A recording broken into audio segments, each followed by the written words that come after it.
আজকে একটা দৃশ্য দেখে খুব কষ্ট লেগেছে। বাংলাদেশে পাবনাতে আল্লাহর কোরআনের প্রায় 150 কপি আগুনে পুড়ে গেছে। যে দুর্বৃত্তরা আগুন দিয়েছে, কোথায় দিয়েছিলেন জানি না, কিন্তু কোরআন শরীফ পুড়ে গেছে। আপনার কপালেও আগুন লাগবে। আশা করছি তওবা করে ফিরে আসবেন। যদি হঠকারিতা করেন আপনি জাহান্নামী, এটা লিখে নিতে পারেন। আল কোরআন ও হজ্জাতুল লাকা ওয়া আলাইকা, কোরআন কারো পক্ষে সাক্ষী হবে অথবা বিপক্ষে সাক্ষী হবে। আমরা কোরআনের পক্ষে সাক্ষী চাই না বিপক্ষে? বলেন বলেন। পক্ষে যদি সাক্ষী নিতে চান, কিয়ামতের দিন দুইটা বিষয় সুপারিশ করবে আল্লাহর সামনে দাঁড়িয়ে, কোরআন শরীফ আর সিয়াম। দুইটার সুপারিশই আল্লাহ কবুল করবেন। কিন্তু সুপারিশ পাওয়ার যোগ্যতা তো আপনার থাকা লাগবে। কথা বলেন না কেন? আমি আকিস গ্রুপে ছিলাম খতিব হিসাবে। ওনারা, আপনারা জানেন, বাংলাদেশে বড় কোম্পানির ভেতরে একটা বিভিন্ন সময় সার্কুলার দেয়। অনেক ভক্তবৃন্দ আছে, বলে হুজুর আপনি শুধু একটু বলে দেবেন, আপনি মালিকের সাথে থাকেন, শুধু একটু বলে দেবেন আমার কাজ হয়ে যাবে। তা আমি বলে দেব আর হয়ে যাবে মানে আপনার যোগ্যতা থাকা লাগবে না? তারা অন্তত অনার্স মাস্টার্স অথবা ডিগ্রি পাঠ ছাড়া নেবে না, আর আপনি ম্যাট্রিক ফেল করে বসে আছেন। আমি না, আমার বাপ বললেও নেবে? বলে আপনার তো যোগ্যতাই নেই, আমি কি দেখি আল্লাহ আপনার সামনে আপনাকে দাঁড় করাবো? রব্বুল আলামিন বলেন, ইয়াউমাইযিল্লা তানফাউ শাফাআতু ইল্লা মান আযিনা লাহুর রহমানু ওয়া রাদিয়া লাহু কওলা। সূরা তাহার 109 নম্বর আয়াতে এসেছে, সেই দিন সুপারিশ কাজে লাগবে না ওই সমস্ত মানুষের জন্যে যাদের জীবনের ওপরে আমার আল্লাহ রাজি নেই এবং যাদের কথা শুনতেও আমার আল্লাহ রাজি ছিল না। আপনার জন্য যদি নবী পর্যন্ত কিয়ামতের দিন আল্লাহর দরবারে দাঁড়িয়ে বলে যে একে মাফ করে দেন, কোরআনও যদি বলে, সিয়ামও যদি বলে, হবে না যতক্ষণ পর্যন্ত আপনার প্র্যাকটিক্যাল লাইফের ওপরে আল্লাহ রাজি না হবেন। কি কিছু বুঝলেন? আমি আমার 33 বছর বয়সের দিকে তাকিয়ে ভাবা লাগবে, আমি যা করেছি আমার ওপরে আল্লাহ রাজি আছে কিনা জিজ্ঞাসা করা লাগবে না? কি করা লাগবে না? আমি তো নিজেরটা হালকা হিসাব করলেই বুঝিয়েছি আমি যাব কোথায়। আমার নিজেরটা যেমন আমি এখন হালকা বুঝেছি, আপনারটা আপনি বোঝেন না। নিজের দিকে তাকিয়ে বলেন তো, আপনি কি আসলে মাপ পাওয়ার মতো যোগ্যতায় আছেন? 2 নাম্বারটা তো আরো কঠিন, রাদিয়াল্লাহু কওলা, যিনি আপনার পক্ষে কথা বলবেন তার কথা শুনতেও আল্লাহ রাজি থাকা লাগবে। আমি আপনার পক্ষে আন্দাজে কথা বললেই তো হচ্ছে না, আপনার ভেতর বাহির সব জানা আছে কার? যিনি বিচার করবেন ওই বিচারকের যদি সব জানা থাকে তখন সাক্ষীর প্রয়োজন হয়। আল্লাহর বিচারে আর পৃথিবীর এই বিচারে পার্থক্য এইটাই, ইয়ারাফুল মুজরিমুনা বিসিমাহুম ফায়ুখাযু বিন নাওয়াসি ওয়াল আকদাম। জবান ছেড়ে বলেন, ফাবি আইয়ি আলাই রাব্বিকুমা তুকাযযিবান। পাপিষ্ঠ যারা, কিয়ামতের দিন আল্লাহ তাদের মাথার চুল ধরে আর পা ধরে টান দেবে। এই 2টা জিনিসের নাম দিলেন কেন? আমি আয়াতটা পড়ার পরে তাফসিরে দেখেছি, কিয়ামতের দিন মানুষের আকার আকৃতি আল্লাহ আসলটা রাখবে না, অধিকাংশ মানুষের আকারের হয়ে যাবে পার্থক্য। কমপক্ষে 10 প্রকার আকৃতির কথা এই আয়াতের তাফসিরে আছে। 10 রকমের সূরাত আর সিরাত দিয়ে কিয়ামতে আপনি উঠবেন। যতই সুন্দর চেহারা হোক, এটা আর থাকবে না। আপনার জীবন দেখে দেখে আল্লাহ ওই চেহারা তৈরি করে দেবে। পৃথিবীতে আপনাকে পাল্টিয়ে দিতে পারত, যেহেতু সম্মান আপনার অনেক বেশি। ওয়ালাকাদ কাররামনা বানি আদম, এ পৃথিবীতে সবচাইতে বেশি সম্মান আমি আল্লাহ দিয়েছি বনি আদম সন্তানকে। এই জন্য আমাদের আকৃতি পাল্টায় না, তো কিয়ামতের দিন পাল্টিয়ে যাবে। কারো আকৃতি হবে শূকরের মতো, কারো হবে কুকুরের মতো, কারো হবে সর্পের মতো, কারো শিয়ালের মতো। আকৃতি প্রায় 10 রকম আমি পেয়েছি। চিন্তা করলাম, আল্লাহ এই সমস্ত জিনিসের নাম দিলেন কেন? ভেবে দেখি দুনিয়াতে বহু মানুষের চরিত্র সাপের মতো আছে। একটা সাপ মানুষকে কামড় দেয়, লোকটা মরে যায়, সাপের কোনো লাভ হয়? বলেন না কেন? এই দাদা না,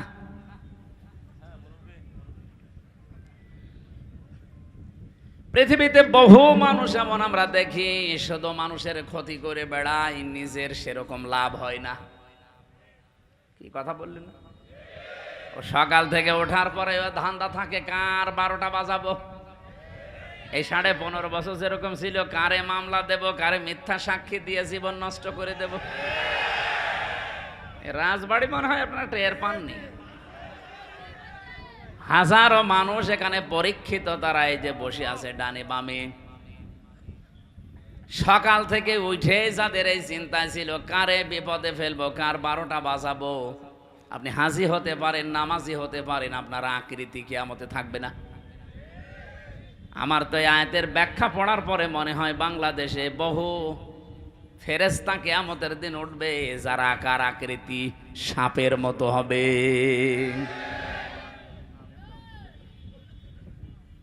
কিছু মানুষের আকার হবে কুকুরের মতো। কুকুরের কাজ কি?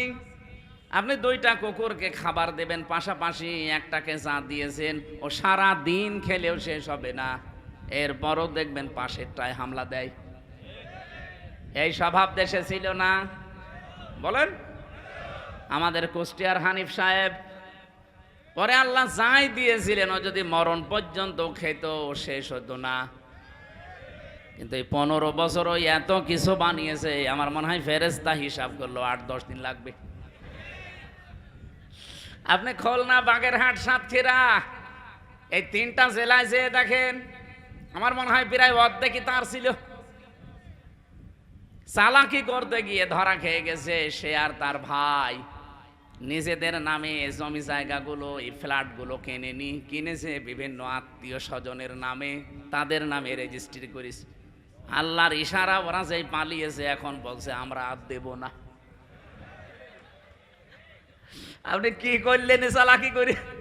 দুদুকে যেন ধরতে না পারে, যেন নিজের নামে করেনি, করেছে কোন ফুফুতো ভাইয়ের শালার মেয়ের নামে।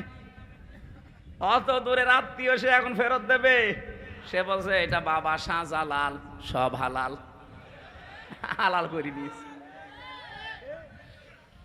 অথচ এইটা না করে আপনার যা ছিল সম্পদ, এতটুকুর ওপর সন্তুষ্ট থেকে বাকি যা বাজেট পেয়েছিলেন এগুলো যদি জনগণের ভেতরে আপনি বিতরণ করতে পারতেন, আল্লাহর কসম সারা বাংলাদেশ তছনছ হয়ে গেলেও আপনার ঘরে কেউ হাত দিত না। আজকে আমি ফজরের নামাজ কুষ্টিয়ায় পড়ার পরে নদীর ধারে একটু হাঁটছিলাম, 7-8 জন লোক এসেছে। এই কথা বলুন না, কিছু দেখা লাগবে না, কথা শুনেন। ওনাদের কাছে একটু জরিপ চাইলাম যে ভাই, এখন যদি হানিফ সাহেব হঠাৎ করে আপনার সামনে এসে পড়ে, আপনি কি বলবেন? বলছে কে বলবো মানে ওই শালারে, দরকার নেই। মানে টান শুনে বুঝলাম যে পিটিয়ে মেরে ফেলবে। ঠিক হয়নি আপনাদের। যা ছিল ওইগুলো যদি নিজেরা খাওয়া দাওয়া করতেন, শেষ করতে পারতেন না। যা করলেন 15.5 বছর, মনে করেছিলেন যে 41 সাল। কিসের 41? আপনার 41 ঘন্টা, 41 মিনিট, 41 সেকেন্ডের গ্যারান্টি আছে? আর আপনি কি টার্গেট নিয়েছিলেন আন্দাজে?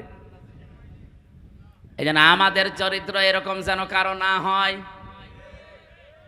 যা আছে এইটাই তো আমি শেষ করে যেতে পারি না, এরপরও কেন আমি মানুষেরটায় হামলা দেব? কিন্তু আমার আফসোস হয় আগস্টের 5 তারিখের পরে অনেক মানুষের চরিত্র এরকম কুকুরের মতো হয়ে গিয়েছে। আপনি অন্যেরটায় হামলা দিতে যান কোন কারণে? হযরতে আবু যর রাদিয়াল্লাহু তাআলা আনহু থেকে বর্ণিত, বিশ্ব নবী বলেন, মানিদ্দা মা লাইসা লাহু ফালাইসা মিন্না। ওয়ালিয়াতাবাওয়া মাকআদাহু মিনান নার। মুসলিম শরীফের হাদিস। যে জিনিস তোমার না ওই জিনিস যদি নিজের দখলে রেখে দাও, ওই দিন থেকে তুমি আমার দলভুক্ত আর নেই। এখানে আলেম যারা আছেন বলেন তো, ফা এই শব্দটা বালাগাত মান থেকে 19টা অর্থে আসে। আমি নিজে বালাগাত মান থেকে এত বেশি পড়েছিলাম, একেবারে আমার মনে হয় কোরআন শরীফের মতো মুখস্থ ঠুটস্থ হয়ে আছে। কোন অক্ষর কোন কায়দায় ব্যবহার হবে আমার একেবারে ঠুটস্থ আছে। এই ফাটা নবীজি দেওয়ার কারণ হচ্ছে, আগে বর্ণিত কোনো দোষ যদি কেউ করে থাকে, পরের শাস্তি তার জীবনে মাস্ট বি আসবে। তাহলে আগের শাস্তি কি? আগের কাজটা কি? মানিদ্দাআ মা লাইসা লাহু, যে জিনিসের মালিক আপনি না, ওই জিনিস যদি আপনি জোর করে নিজের দখলে নিয়ে নেন, প্রথম শাস্তি হচ্ছে ফালাইসা মিন্না, আপনি নবীর উম্মত আর নেই। বলেন তো বাংলাদেশে কত মানুষ নবীর উম্মত থেকে বের হয়ে গেছে?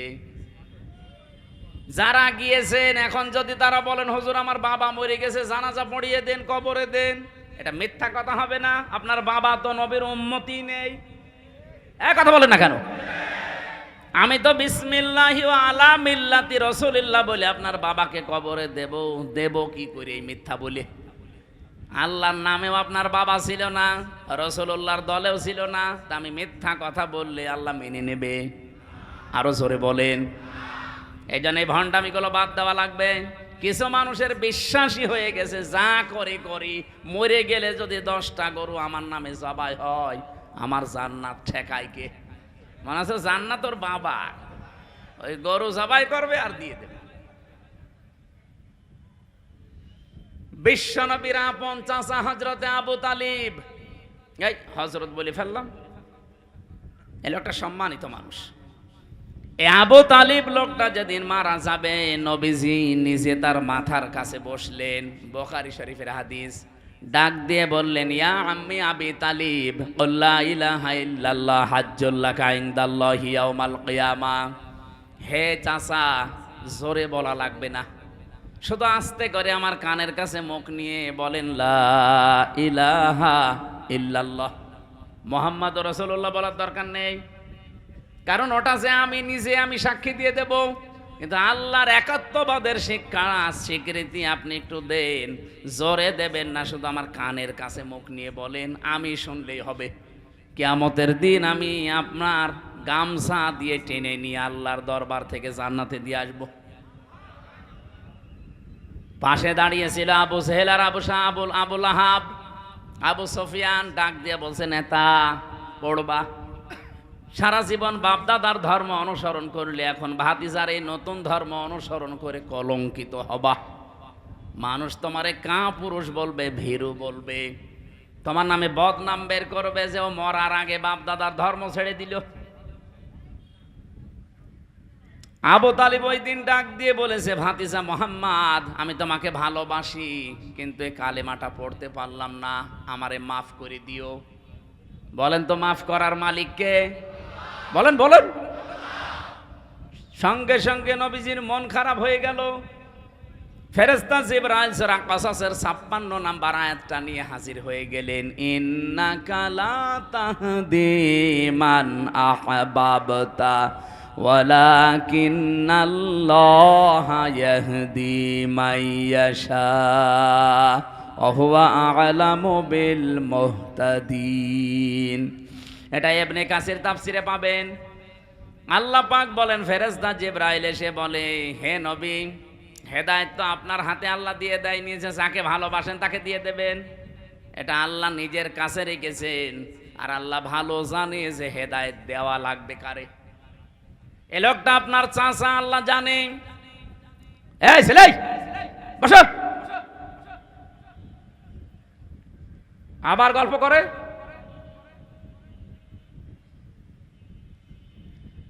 এই লোকটা সারা জীবন বাড়িতে নিয়ে আপনাকে লালন পালন করিয়েছে, খাওয়িয়েছে, আমি দেখেছি।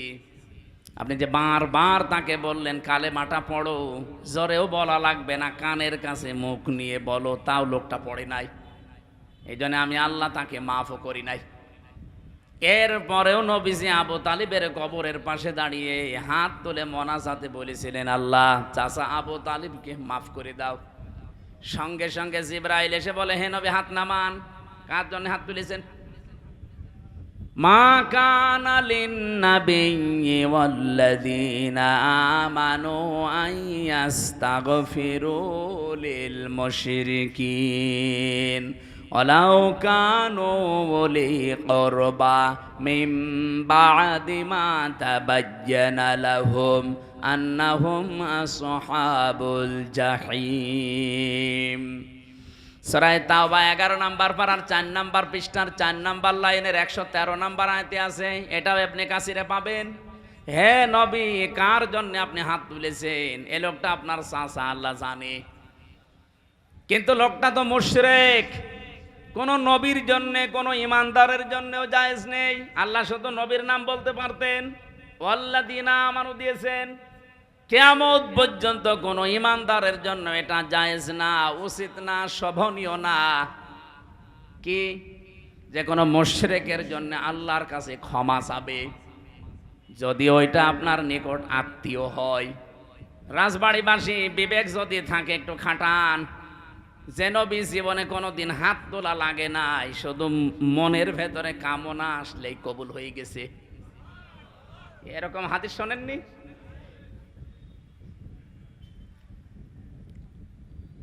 আসরের নামাজের সময় তিনি নামাজ আদায় করছিলেন, বাইতুল মুকাদ্দাসের দিকে 16 মাস একাধারে নামাজ পড়ছিলেন। হঠাৎ 2 রাকাতের পরে মনের ভেতরে একটা কামনা বাসনা যে আমি কাবার দিকে নামাজ পড়তে পারলে ভালো হতো। তাও 2 রাকাত হয়ে যাওয়ার পরে মনের ভেতরে একটু উকি দিয়েছে। সঙ্গে সঙ্গে ফেরেশতা জিবরাইল আয়াত নিয়ে আসলেন, ক্বাদ নারা তাকাল্লুবা ওয়াজহিকা ফিস সামা ফালানুওয়াল্লিয়ান্নাকা কিবলাতান তারদাহা ইলা আখিরি আয়া। আল্লাহ পাক বলেন, হে নবী, আপনার মনের ভেতরে কি ও কিছু কি মারে? আপনি যে আকাশের দিকে মাথা তুলেছেন আমি বুঝেছি, আমি জানি আপনি কি চান। যেটা আপনি রাজি আছেন, যেটা আপনি সন্তুষ্ট আছেন, যা আপনার মন চায় ওই দিকে আপনি নামাজের ভেতরে ঘুরে পড়েন। এদিকে পশ্চিম মনে হয়, কোন দিকে? এদিকে। নবীজি নামাজ পড়ছিলেন এইদিকে, হঠাৎ করে তাকিয়ে ঘুরিয়ে নামাজের ভেতরে দিকে ঘুরে পড়লেন। আপনি চিন্তা করেন তো, 2 রাকাত নামাজ হয়ে গেছে আসরের, আরো 2 রাকাত বাকি আছে। এমন একটা সময় মনের ভেতরে কামনা আসলে যেই নবী নামাজের ভেতরে ঘুরে ফেলতে পারে পুরাটা উল্টা, আর সেই নবী হাত তুলে বসে আছে। আল্লাহ বলছেন হাত নামান। আপনার নিকট আত্মীয়তাতে কি, কিন্তু লোকটা মুশরিক। লোকটা কি? আরো জোরে বলেন। মুশরিকের জন্য শুধু নবী না, ইমানদারের জন্যও ক্ষমা চাওয়া জায়েজ নেই। বলেন। অথচ বাংলাদেশে টাটকা মুশরিক মরে যায়, আর আমরা কবরে দিয়ে মোনাজাত এমন করা করি, মনে আছে যে জান্নাত আমার বাবা আর আমি আজকে দিয়ে আসব। আপনাকে রাগ না করে নিজের সাথে মিলান, আপনার ঈমান আছে না আপনি মুশরিক। বহুবার এই কথা আমি ইঙ্গিত দিয়েছি, আল্লাহ যেটা পারে ওইটা অন্য কেউ পারে, এই বিশ্বাস করার নাম শিরিক। আর শিরিক যারা করে তারা মুশরিক। এর সাথে দ্বিমত আছে কারো? বলেন তো, সন্তান পৃথিবীতে দিতে পারে কে? এটা অন্য কেউ পারে। কেউ যদি মনে করে না আমার 8 রশিরে বাবাও পারে হালকা, আপনি যদি মনে করে থাকেন আপনি কিন্তু শিরিক করে ফেলেছেন, আর শিরিক করলে আপনি মুশরিক। কে কথা বলে না কেন? কেউ পারে না সন্তান দিতে। আমাদের জাতির পিতার জীবনের দিকে তাকান, 86 বছর বয়স পর্যন্ত তিনি একটা দোয়া করেছিলেন, রব্বি হাবলি মিনাস সলিহিন। 1 2 দিন 5 বছর 10 বছর না, 86 বছর একাধারে। 86 বছর পরে আমার আল্লাহ জবাব দিয়েছেন, ফাবাশশারনাহু বিগুলামিন হালিম। হে ইব্রাহিম, তোমাকে আমি একটা হালিমের সুসংবাদ দিলাম। হালিম মানে চাচা হালিম না মামা হালিম? কি হালিম দিয়েছিলেন আপনি চিন্তা করেছেন? কি ধৈর্যের পরীক্ষায় আমার আল্লাহ দোয়ার জবাব দিলেন। 1-2 বছর 5 বছর বিয়ের পরে না, 86 বছর পর এমন হালিম আল্লাহ দিয়েছিলেন। ফালাম্মা বালাগা মাআহু সাআয়া ক্বালা ইয়া বুনাইয়া ইন্নী আরা ফিল মানাম আন্নী আযবাহুকা ফানজুর মাযা তারা। সন্তান যখন 14 বছর বয়স, বাবার সাথে একটু চলাফেরা করতে পারে। এই যে হালিমের ব্যাখ্যাটা বোঝার জন্য আমি বলছি, এদিকে তাকান। আপনি যদি একেবারে 1-1.5 বছর 2 বছরের ছেলে মেয়ের কথা বলতেন, তাহলে এত মায়া মহাব্বত জন্মাতো না। কারণ 13, 14, 15 বছর বয়সের সন্তান নিয়ে বাবা মা একটা আশা করে যে রে আমি এই জায়গায় পৌঁছিয়ে দেব। এই কথা বলেন না কেন? বাবার হাতে কামে একটু লাগে, এরকম একটা ভালো সময় পেছনে পেছনে সব সময় থাকে, বিভিন্ন কাজে কামে লাগানো যায়। এমন সময় আল্লাহ পরীক্ষা দিলেন যে সন্তান জবাই করো, স্বপ্নে দেখালেন। প্রশ্ন আসতে পারে, হযরতে ইব্রাহিম নবীকে আল্লাহ সরাসরি আদেশ না দিয়ে স্বপ্ন দেখালেন কেন? কি মানে সরাসরি বলতে পারতেন না ইব্রাহিম সন্তান জবাই করে ফেলো? কেন জবাই করার জন্য স্বপ্ন দেখানো লাগবে? হযরতে ইব্রাহিমকে আমার আল্লাহ স্বপ্ন দেখিয়েছিলেন এই জন্য। আল্লাহর ইচ্ছা ছিল না যে ইসমাইল জবাই হবে না, আল্লাহর ইচ্ছা ছিল যে আমি এই জবাই পর্যন্ত ইব্রাহিমকে নিয়ে আসতে চাই। এই জন্য স্বপ্নে তিনি এই সিস্টেমটা, ক্রাইটেরিয়াটা দেখিয়েছিলেন যে এইভাবে করে অন্তত গলা পর্যন্ত ছুরি নিয়ে যাও, জবাই হয়ে যাবে এ পর্যন্ত আমি আল্লাহ চাইনি, আমি চেয়েছি তুমি আসলে জবাই করার মতো মন তৈরি করেছো কিনা। কোরবানির শিক্ষাই তো এটা। এই যে আর 20 দিন পরে আসতেছে, এই শিক্ষাটাই দিয়ে যাবে। উনি যেমন আল্লাহর সিদ্ধান্তের সব কিছুকে উপেক্ষা করে আল্লাহর সিদ্ধান্ত মেনে নিয়েছিলেন। এই পৃথিবীতে আমরা সব গুনাহ, সব অপরাধ যদি ছেড়ে দিয়ে নিজের মনকে ইব্রাহিমের মতো শক্ত করতে পারি, এবারের কোরবানি কবুল হয়ে যাবে। আমার ভাইরা একটু এদিকে তাকান। স্বপ্নে তিনি দেখিয়েছিলেন এই কারণে হযরতে ইব্রাহিমও চিন্তা করেছেন, কি গো আমার সন্তান আমি আল্লাহর হুকুম পেয়েছি জবাই করে ফেলবো, কিন্তু না, আল্লাহ যে গোলামিন হালিম দিলেন, কেমন হালিম এটা আমি দেখবো। একে আসলে হালিম না চাচা হালিম? চাচা হালিম বিক্রি হয় না বালি এখান দিয়ে? মামা হালিম? মামা চাচা হালিম না, এ গোলামিন হালিম। তিনি পরীক্ষা করার জন্য বললেন, ইয়া আবাতি ফাআল মা তুমার সাতাজিদুনি ইনশাআল্লাহু মিনাস সাবিরিন। আমি স্বপ্নে দেখলাম তোমাকে জবাই দেব, এখন তোমার রায় বলো। হযরতে ইসমাইল এমন হালিম ছিলেন, তিনি ডাক দিয়ে বলেছেন, হে আমার সম্মানিত পিতা, যা আদিষ্ট হয়েছেন আপনি পালন করেন, আপনি আমাকে ধৈর্যশীলদের মধ্যে পাবেন। শুধু ধৈর্যশীল পাবেন, তাহলে সবের বলতেন। তিনি সাবিরিন বলেছেন বহু বছর। তাফসিরে ফি জিলালিল কোরআন সাইয়্যিদ কুতুব লিখেছেন, তিনি সাবিরিন বললেন কেন? এই কারণে তিনি সাবিরিন বলেছিলেন, কারণ সবের বললে নিজের ভেতরে একটা আমিত্ব, অহংকার আসতে পারে যে আমি শুধুমাত্র ধৈর্যশীল। এরকম পরীক্ষা দুনিয়ার কেউ দিতে পারে না। তিনি সাবিরিন বহু বছর লাগিয়ে বাবাকে জানিয়ে দিলেন, বাবা আমি নিজেকে অহংকার মুক্ত করে বলছি, আমার মতো বহু ইসমাইল দুনিয়ায় আছে, তারাও ধৈর্যের পরীক্ষা দিয়েছে, আমি তাদের ভেতরে একজন, আমার কোনো অহংকার নেই। এতটুকু মানুষ মাত্র 14 বছর বয়স, নিজেকে অহংকার মুক্ত করার জন্য কি সাবধানে কথা বলছেন। আর আমরা অহংকার আছে না নেই? যে যখন চেয়ারে থাকে সে তখন গিয়ারে থাকে।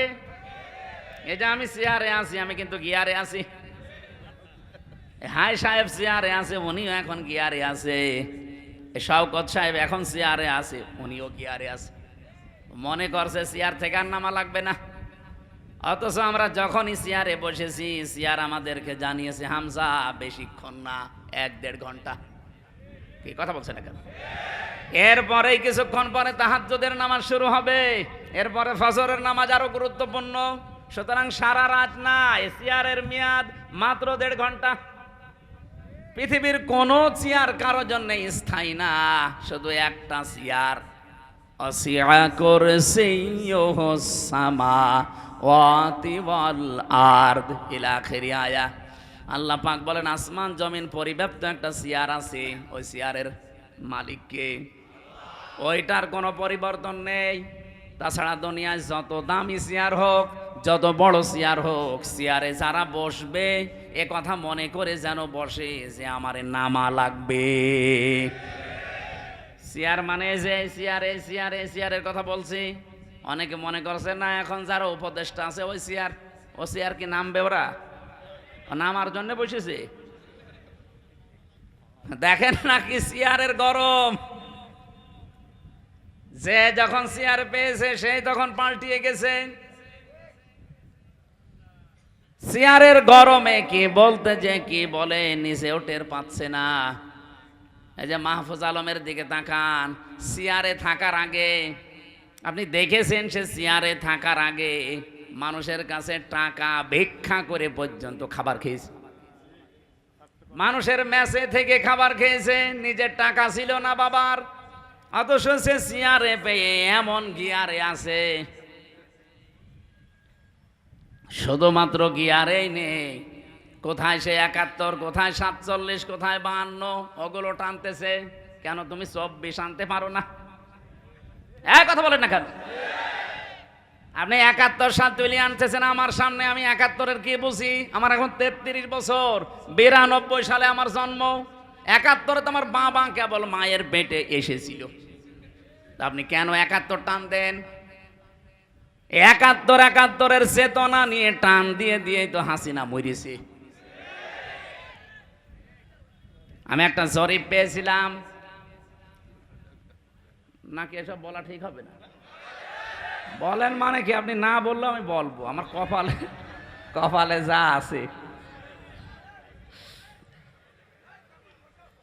যা আজকে এটা পাচ্ছিলাম আমি আসার সময়,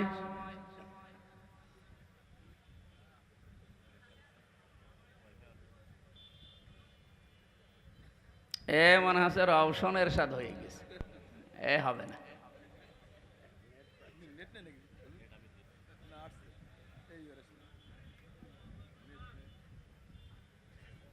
কানেকশন করে দাও।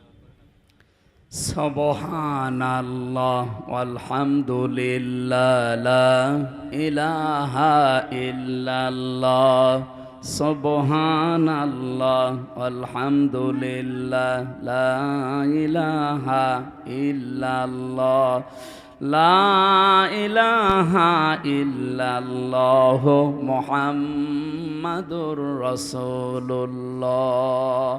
ভাই রাগ করবেন না, এটা সত্য কথা বলে বলছি, নাই বলতাম না। 7 জন বীরশ্রেষ্ঠের মধ্যে একজনও আওয়ামী লীগের ছিল না।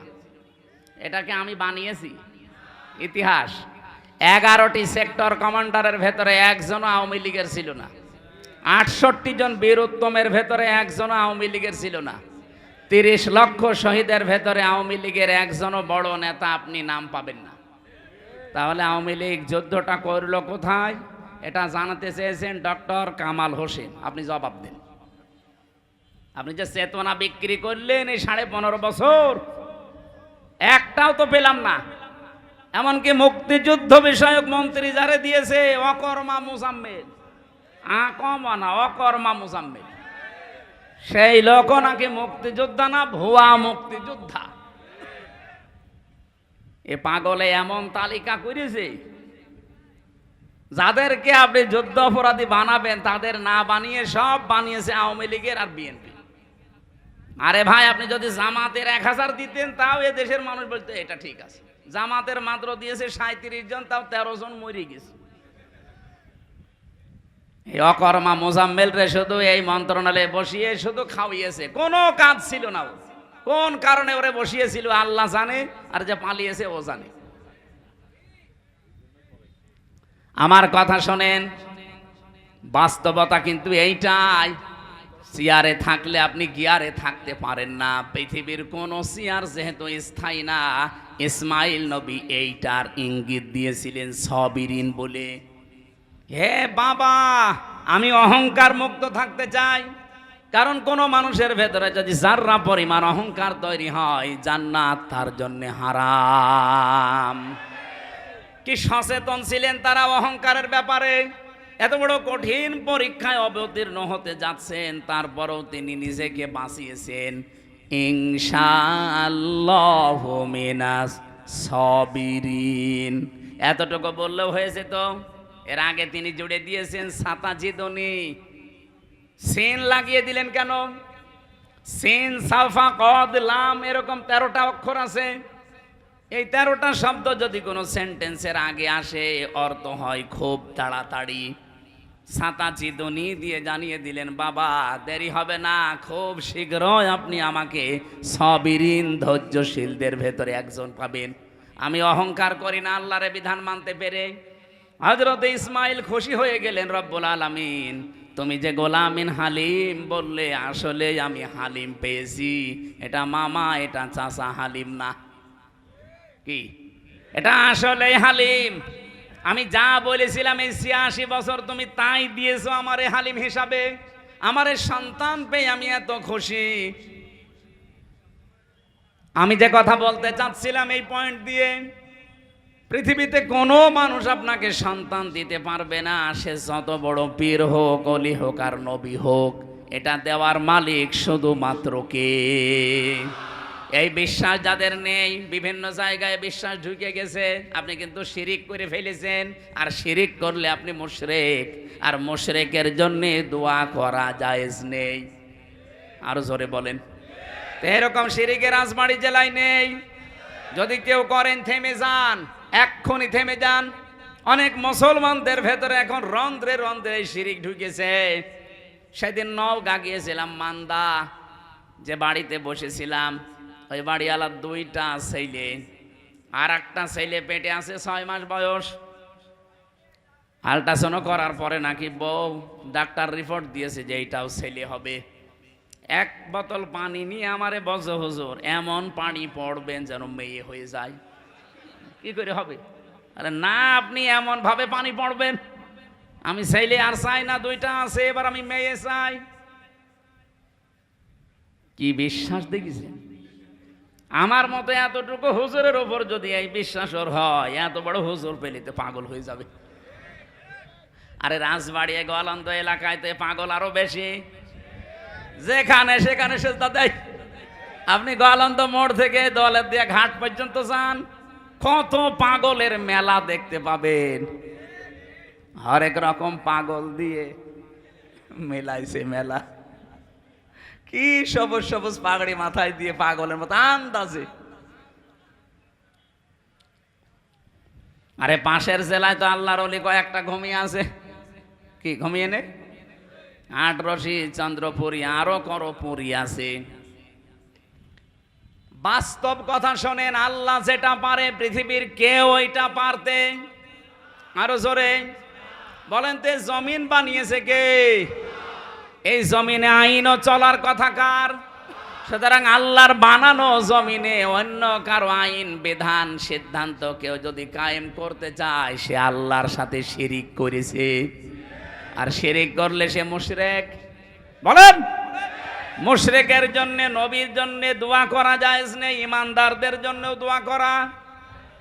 তাহলে বলেন, এইরকম মুশরিক দেশে নেই? আল্লাহর আইন বাদ দিয়ে কত মানুষের আইন তৈরি করা, ওগুলো আপনি কায়েম করার জন্য চেষ্টা চালান।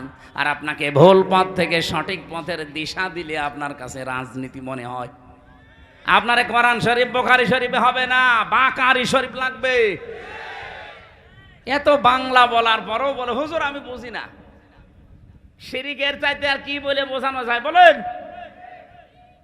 আপনি বানানো জমিন আল্লাহর, আপনার বাবা বানিয়েছে জমিন। একটা চাউল বানাতে পারেন? তামাম দুনিয়ার সব বিজ্ঞানী মিলে একটা ডিম বানাতে পারবে? বানিয়েছে যিনি, সিদ্ধান্ত দেওয়ার মালিকও তিনি। আলা লাহুল খালকু ওয়াল আমরু। এই আয়াতের পুরা বিরুদ্ধে চলে আসে দেশে বহু মানুষ।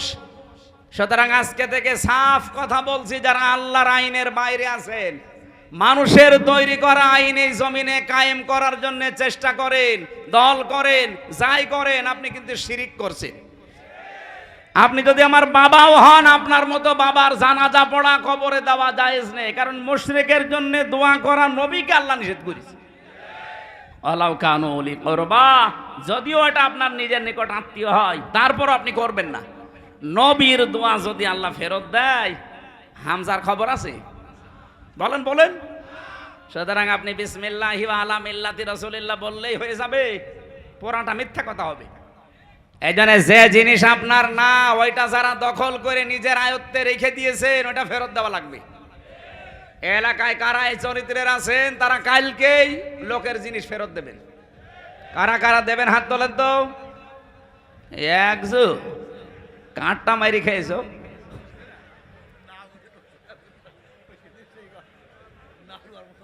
দুই নাম্বারে বললেন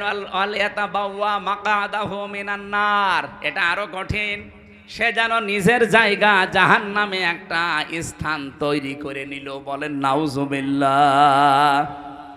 এই জন্য যার যতটুকু আছে এটা নিয়ে সন্তুষ্ট থাকেন। মানুষেরটাই খাবলা মারবেন না, হামলা দেবেন না। কিয়ামতের দিনে আকৃতি জীবনেও থাকবে না, কুকুর হয়ে উঠবে। আমার ভাইরা, আমি আর নিচে নামলাম না।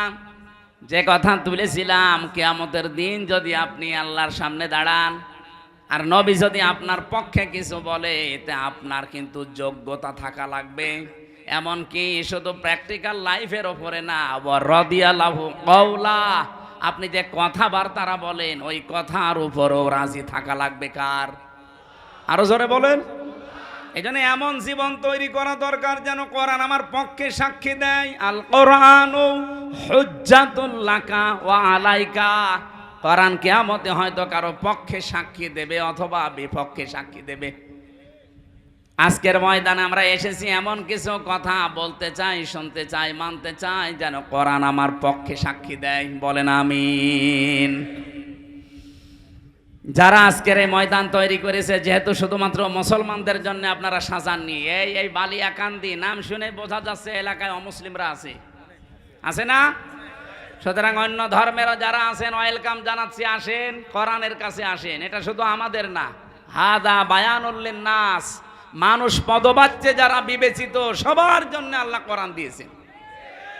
সেদিন যশোরে কলেজের এক অধ্যাপককে বলেছিলাম যে স্যার, আপনি তো বিসিএস ক্যাডার, সুনীল দত্ত, আপনি তো হিন্দু মানুষ, আপনাকে আমি মুসলমান হতে জোর করি না, কিন্তু আপনাকে আমি আহ্বান জানাই, আমার ধর্মীয় গ্রন্থ কোরআন শরীফ একটু বুঝে বুঝে পড়বেন। আপনি বাংলায় পড়েন, ইংরেজিতে পড়েন, যে ভাষা আপনার ভালো লাগে পড়েন, কিন্তু একটু বুঝে পড়বেন। দেখি 3 মাস পরে আল্লাহরে বান্দা মুসলমান হয়ে গেছে। এজন্য কোরআন শরীফ কি শুধু আজকে এলাকার মুসলমানদের জন্য আয়োজন? সবার জন্য আসেন। আশা করছি মন যদি আপনার থাকে, আল্লাহ আপনাকে হেদায়েত দিয়ে দেবে। তো মন থাকা লাগবে। মন না থাকলে হামজা না, হামজার বাপ এসে ওয়াজ করলো, আপনার কিছুই হবে না। গিরিশচন্দ্র সেন, নরসিংদী বাড়ি, শিবপুরে, এই লোকটা কোরআন শরীফ এত বেশি পড়েছিল, এত বেশি লিখেছিল, এত বেশি বুঝেছিল, তার জীবনী পড়েন, সে তাফসীর পর্যন্ত লিখেছে, শুধু বঙ্গ অনুবাদ না। আমি মালয়েশিয়া বিশ্ববিদ্যালয়ে কয়েকদিন আগে গিয়েছিলাম। এই গিরিশচন্দ্র সেনের তাফসীরটা ওই দেশে ইংরেজিতে করা আছে। যে লোকটা তাফসীর লিখেছে, আপনি চিন্তা করেন, আলেমদের বলেন এক একটা শব্দের একাধিক অর্থ জানা লাগবে, শব্দ ভাঙার যোগ্যতা থাকা লাগবে। উসুলে তাফসীরের মূল নীতি প্রায় 13টা থেকে 15টা। এই 15টা মূল নীতি তার জানা লাগবে, না তো তাফসীর করতে পারবেন না। একটা শব্দের যদি একটা অর্থ জেনে তাফসীর করতে যান, ভুল করে ফেলবেন। একাধিক অর্থ আপনার আয়ত্তে থাকা লাগবে। যে এই শব্দটা যেখানে অ্যাপ্রোপ্রিয়েট হয়, যেখানে খাটে, যে জায়গায় সেট হয়, ওই জায়গায় স্থান কাল পাত্র ভেদে আপনাকে সেট করা লাগবে। এই যে দরবা মানে মারা, দরবা মানে বলেন বলেন, দরবা মানে সফর করা, দরবা মানে দৃষ্টান্ত দেওয়া, 33টা অর্থ আছে এই শব্দটার। এখন আপনি যদি শুধুমাত্র দরবা মানে মারা জানেন, আপনি মারা অর্থ লিখে দিলেন, ওখানে হবে দৃষ্টান্ত দেওয়া। আকাশ পাতাল হয়ে যাবে অর্থ। কথা বলেন না কেন? এমনকি শব্দটা উচ্চারণ করার সময়ও যদি আপনার সঠিক উচ্চারণ না হয় তাহলে অর্থ আকাশ পাতাল হয়ে যায়। ইযা জাআ নাসরুল্লাহি ওয়াল ফাত, যখন আল্লাহর সাহায্য আসবে আপনি তখন বিজয় দেখতে পাবেন। কিন্তু এখন যদি আপনি নুন সাদ র নাসরকে নাসারা বলেন, নুন সিন র, ইযা জাআ নাসরুল্লাহি ওয়াল ফাত, যখন আসবে ঈগল পাখি তখন আপনি বিজয় পাবেন। কোথায় নুন সাদ র নাসর মানে সাহায্য, আর নুন সিন র নাসর মানে ঈগল পাখি। আকাশ পাতাল পাল্টিয়ে যায়নি, শুধু অক্ষর পাল্টিয়ে গেলে যদি এত পরিবর্তন হয়, তাহলে কোন শব্দের অর্থ যদি আপনি পাল্টিয়ে ফেলেন কি হতে পারে আপনার বলেন? অথচ এই হিন্দু বেটা পড়া কোরআন শরীফের কত কত বার পড়তে পারে আপনি বলেন? এখানে আব্দুল হাই সাহেব সহ যত আলেম আছে, আমি অন্তত গ্যারান্টি দিতে পারি একজন আলেমও হাত তুলে বলতে পারবে না যে পড়া কোরআন শরীফের প্রতিটি শব্দের অর্থ আমার জানা আছে। পারবে না। আমি পড়েছিলাম পড়াটা, কিন্তু আমার মনে নেই, আমার আবার স্টাডি করা লাগবে, দেখা লাগবে। আপনি বলেন সেই ছোটবেলা থেকে এর সাথে আমি লেগে আছি, তারপরও এখন পড়াটা আমি এই 33 বছর পর্যন্ত আয়ত্ত করতে পারি নাই। অথচ হিন্দু মানুষ কি পড়া পড়েছিল, কি বোঝা বুঝেছিল, কি লিখা লিখেছিল, পড়া কোরআন শরীফ তার আয়ত্তে আছে, তাফসির যেহেতু লিখেছে, কিন্তু লোকটার মন ছিল না, এজন্য হেদায়েত পায়নি। মারা যাওয়ার পরে জানাজাও দেয়নি, কবরেও দেয়নি, পুড়িয়ে ফেলেছে। কথা বলেন না কেন? আজকের এই ময়দানে যদি আপনার মন না থাকেন, আপনি যে ধর্মের লোকই হন, মানুষ তো আপনি, মন যদি আপনার না থাকে, একদিনের ওয়াজে তাফসিরে না, কিয়ামত পর্যন্ত গ্রামে যদি তাফসির হয়েও যায় আপনার কিছুই হবে না, ওই গিরিশচন্দ্র সেনের মতো। এই জন্য মন আগে তৈরি করেন। হ্যাঁ, কোরআনের সেই ক্ষমতা আছে আপনাকে হেদায়েত দিতে পারে, পারে না? বলেন বলেন। আল্লাহর কোরআন যে আপনাকে হেদায়েত দিতে পারে সে ক্ষমতা আছে। কোথায় পাবেন আপনি? যালিকাল কিতাবু লা রাইবা ফীহ। এই যে কিতাবের আগে আলিফ লাম দিয়ে নির্দিষ্ট করে দেওয়া, এখানে বোঝাতে চেয়েছে এই আলিফ লাম দিয়ে পৃথিবীতে একটাই মাত্র কিতাব যার ভেতরে ভুল নেই, সন্দেহ নেই, এবং হেদায়েত দেওয়ার একচ্ছত্র মালিকানা কোরআনকে আল্লাহ দিয়েছে। কোরআন পারে আপনাকে হেদায়েত দিতে, কিন্তু দেবে না। এই যে সূর্যটার কাজ হচ্ছে আলো দেওয়া, সূর্যের আলো দুনিয়ায় সবাই পায় না? পায় না। অন্ধ আলো পাবে। এখন দোষ কি সূর্যের না ওর চোখের? আরো জোরে বলেন। পৃথিবীতে একটা খাবার আছে যে খাবারকে তরল, তারপরও সেটাকে ড্রিঙ্ক বলা হয় না। Milk is an ideal drink, বলে না আইডিয়াল ফুড। আইডিয়াল ফুড আপনি ড্রিঙ্ক বললে অর্থ মেলাতে পারবেন না, যদিও এটা তরল। যতক্ষণ পর্যন্ত দুধ ঘি না হবে, মাখন না হবে, যতক্ষণ ওটা জমাট না বাঁধবে, দই না হবে, ততক্ষণ তো ওরে তরল থাকলে তো ড্রিঙ্ক বলা যায়। কিন্তু বিজ্ঞান 12,500 খাবারের উপরে গবেষণা চালিয়েছে, এই একমাত্র দুধকে তারা জানিয়েছে এটা হচ্ছে আদর্শ খাবার, আদর্শ পানি না। ওনারা ব্যাখ্যা দিয়েছেন কেন জানেন? তামাম পৃথিবীতে যত খাবার আছে, আপনার যদি ক্ষুধা লাগে খাবার খাবেন, ক্ষুধা মিটে যাবে, কিন্তু পিপাসা মিটবে না। একমাত্র যদি আপনি পানি পান করেন পিপাসা মিটে যাবে, কিন্তু ক্ষুধা মিটবে না। ক্ষুধার জন্য খাবার মাস্ট বি লাগবে। পানির কাজ পানি করবে, খাবারের কাজ খাবার। একটাই মাত্র খাবার দুনিয়াতে আল্লাহ পাঠিয়েছে যেটা খেলে ক্ষুধাও মিটে যায়, পিপাসাও মিটে যায়, তার নাম দুধ। এখন দুধ ভালো জিনিস না খারাপ জিনিস? আরো জোরে বলেন। একে সবার জন্য ভালো না। আমাশার রোগী যে ওর জন্য ভালো, ওরে আপনি দুধ দেবেন, ও সারাদিন টয়লেটে বসে থাকবে। দুধ তো ভালো, সবার জন্য ভালো না। কোরআন শরীফও ভালো, এখানে সবার জন্য ভালো না। আপনার মন যদি না থাকে আপনার জন্য ভালো হবে না। কোরআন সবাইকে হেদায়েত দিতে পারে, সে ক্ষমতা কোরআনের আছে। সূর্য যেমন সবাইকে আলো দিতে পারে, সে ক্ষমতা সূর্যের আছে। কিন্তু যার চোখ খারাপ, এ দোষ সূর্যের না, এ দোষ তার চোখের। কথা বলেন ঠিক কিনা? পেট ভালো না যার, তার যেমন দুধে কাজ হয় না। আজকের মাহফিল যেহেতু মানুষের জন্য, সব মানুষের কাজ হবে না, কাজ হবে শুধুমাত্র মনওয়ালা মানুষের। এই জন্য আজকে এখনই মন তৈরি করেন যে আজকে যা বলবে এখন থেকে এটা আমার জন্যেই। আপনি অন্যদিকে টেনে নিয়ে যাবেন না, বলবেন আমার জন্যেই। আমরা সেই নিয়ত নিয়ে এই কথা বলতে চাই, ইনশা। আরো জোরে বলেন ইনশা। সূরা আলে ইমরানের 104 এবং 105 দুইটা আয়াত পড়েছি।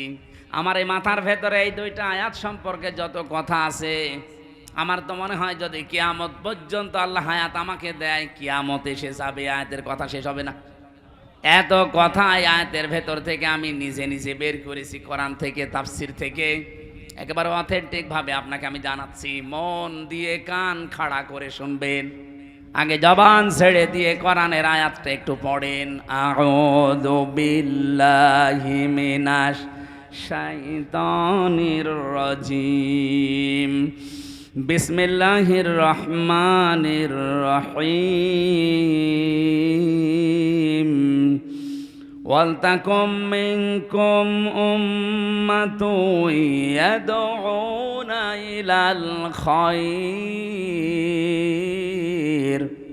ওয়া ইয়া'মুরুনা বিল মা'রুফি ওয়া ইয়ানহাউনা আনিল মুনকার ওয়া উলাইকা